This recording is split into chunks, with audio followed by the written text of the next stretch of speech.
pig lard, homemade, coconut oil,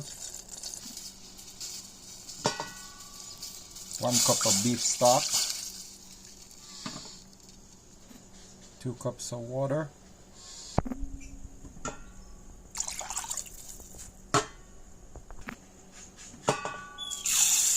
two cups of rice. Add some flavor. Leftover roast beef. Add it to a boil. Steaming up now.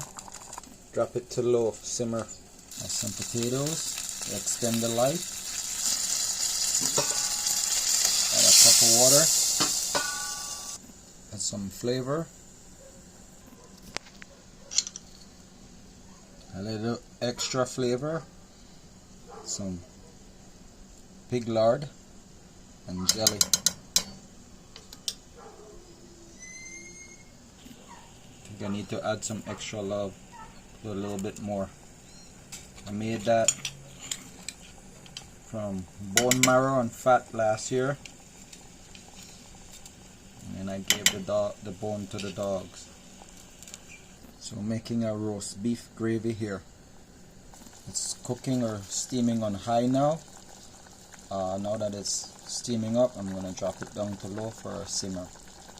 I cut the potatoes in tiny bite size so it don't require a whole lot of cook time. So this is the reason why I'm dropping the heat, so it cooks slowly and the potato don't melt and fall apart if you add too much heat or cook it on high heat. And a little extra spice and seasoning for color.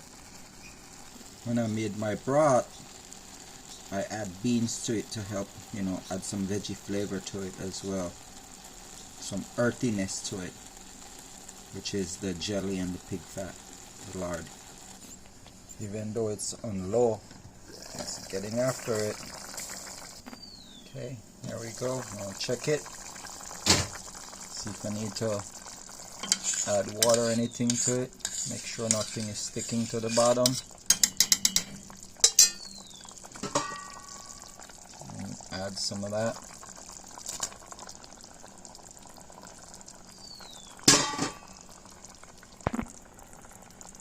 Okay. Try and get it to sit in that juice. Don't want it to overcook. Rice looks like it's getting closer to the finish line. Fresh herbs. About to go in the pot.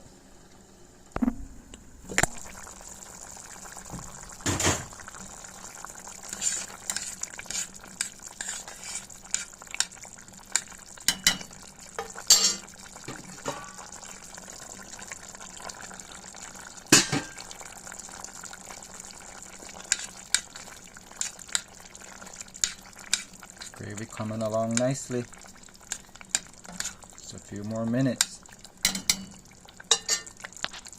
There we go. Let that simmer and change color, and then that's good to go. That looks like it's at the finish line. Okay, it's finished.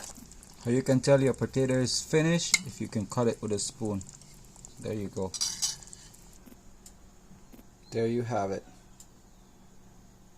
Roast beef in gravy sauce.